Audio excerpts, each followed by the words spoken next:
Financial માર્કેટમાં numbers of products અત્યારે available છે. હવે કોઈ પણ પ્રોડક્ટ 100% સારી નથી હોતી, 100% ખરાબ નથી હોતી. તો આપણા માટે પ્રોડક્ટ સુટેબલ છે કે નહીં એ ચેક કઈ રીતે કરી શકાય? તો જે પર્પઝથી આપણે ફાઇનાન્શિયલ પ્રોડક્ટમાં એક્સપોઝર લેવા માંગતા હોય એ પર્પઝ ફૂલફિલ થાય છે કે નહીં એના ઉપરથી ડિસાઇડ થાય કે એ પ્રોડક્ટ આપણા માટે સુટેબલ છે કે નહીં. જેમ કે કોઈ પણ ફાઇનાન્શિયલ પ્રોડક્ટ હોય એના 3 પર્પઝ મેઇનલી ડિફાઇન કરી શકાય છે. પેલું સેવિંગ, બીજું ઇન્સ્યોરન્સ અને ત્રીજું ઇન્વેસ્ટમેન્ટ. જેમ કે સેવિંગ છે એ કેશ મેનેજમેન્ટ માટે હોય છે, ઇન્સ્યોરન્સ છે એ રિસ્ક કવર માટે હોય છે, ઇન્વેસ્ટમેન્ટ જે છે એ ફ્યુચરનું ગ્રોથ અને વેલ્થ ક્રિએશન માટે હોય છે. સેવિંગની અંદર આપણે કયા કયા પ્રકારના ઇન્સ્ટ્રુમેન્ટ ગણી શકીએ? સેવિંગ ઇન્સ્ટ્રુમેન્ટ્સ જે છે એ તમારી લિક્વિડિટી અને ઇમરજન્સી યુઝેજ માટે હોય છે. એની અંદર કયા કયા પ્રકારના ઇન્સ્ટ્રુમેન્ટ આપણે યુઝ કરી શકાય? જેમ કે બેંક અથવા તો પોસ્ટ ઓફિસની જે સેવિંગ સ્કીમ્સ હોય છે એને આપણે કન્સિડર કરી શકીએ, એફડી ને કન્સિડર કરી શકીએ, અથવા તો ફિક્સ્ડ ઇન્કમ પ્લાન્સ જે હોય છે ગવર્મેન્ટ સિક્યુરિટીઝ અથવા તો બીજી કોઈ પ્રકારના એને આપણે કવર કરી શકીએ. કોર્પોરેટ બોન્ડ કે ડેટને પણ આમાં સમાવેશ કરી શકાય છે.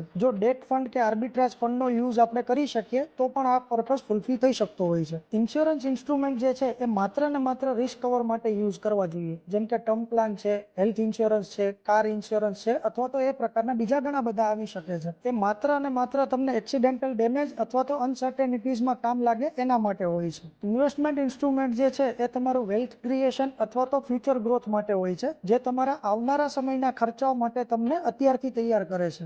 ઇન્વેસ્ટમેન્ટની અંદર આપણે રિયલ એસ્ટેટ છે, કોમોડિટીઝ છે જેમ કે ગોલ્ડ અને સિલ્વર, અથવા તો મ્યુચ્યુઅલ ફંડ છે, સ્ટોક માર્કેટ છે, આ બધાને આપણે કન્સિડર કરી શકીએ છીએ. હવે આ તમામ અવેલેબલ ઓપ્શન્સમાંથી આપણા માટે આપણો પર્પઝ ફૂલફિલ કરી શકે એવી સુટેબલ પ્રોડક્ટ કઈ છે એ જાણવું અત્યંત જરૂરી છે, અને એ પછી જ આગળનું ફાઇનાન્શિયલ પ્લાનિંગ કરી શકાતું હોય છે. તો તમે તમારા ફાઇનાન્શિયલ પ્લાનિંગ કરવા માટે સુટેબલ પ્રોડક્ટ જો ડિસ્કસ કરવા માંગતા હોય અથવા તો આગળ વધવા માંગતા હોય, then let's connect.